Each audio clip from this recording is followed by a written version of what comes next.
अब तो केवल कोई चमत्कार ही मुझे जिता सकता है। और जैसे ही वो ये कहता है, वहाँ उसकी रिंग अपने आप बाहर निकल आती है और उसके अंदर से एक आदमी निकलता है जो उससे कहता है कि अगर तुम 3 साल बाद नुयान को हराना चाहते हो तो मैं तुम्हारी लेवल्स बढ़ाने में मदद करूंगा, यानी तुम्हें मार्शल आर्ट्स की ट्रेनिंग दूंगा। वो उसको एक बात समझाता है कि दोईकुई स्किल्स 4 क्लास और 12 लेवल्स में बनती है। 4 क्लासेस के नाम हेवन, अर्थ, ब्लैक और येलो है और हर क्लास के अंदर 3 लेवल्स हैं। लुयान अगर उससे साथियों के पास ब्लैक की हाई लेवल स्किल्स हैं और अगर तुम चाहो तो मैं तुम्हें उससे भी हाई लेवल्स की स्किल सिखा सकता हूँ। अब जुयान उसकी बात सुनकर खुश होता है, लेकिन एकदम फिर वो अपने दिमाग का यूज कर उस पर शक करने लगता है कि क्लास ब्लैक से ज्यादा शक्तिशाली तो क्लास हेवन है और क्लास हेवन की स्किल सीखने में तो कई सदियों लग जाएंगी। ये जरूर ही कोई ठग है। वो अपनी शंका को उसके सामने भी रखता है, लेकिन अब वो आदमी उससे अलग अलग तरह के कारनामे उससे करके दिखाता है जिससे जायान काफी इम्प्रेस हो जाता है और उन्हें अपना टीचर बनाने के लिए रेडी हो जाता है।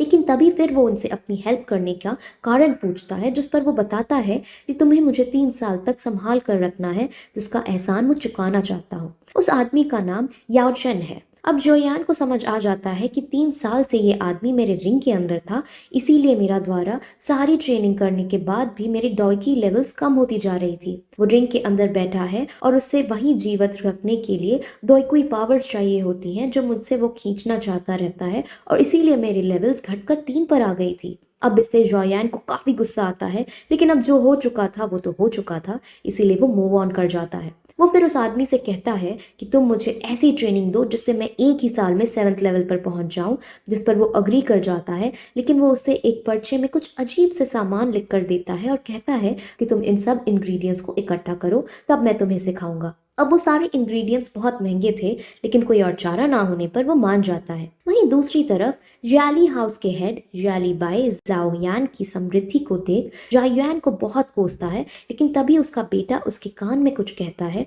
और ज्याली बी की ईविल स्माइल के साथ ये एपिसोड यहीं खत्म हो जाती है। गाइस, ये सीरीज मैंने पूरी तरीके से देख ली है और मैं आपको गारंटी के साथ कह सकती हूँ कि ये सीरीज बहुत ज़्यादा इंटरेस्टिंग होने वाली है, इसीलिए इस सीरीज के सारे पार्ट आप ज़रूर देखना।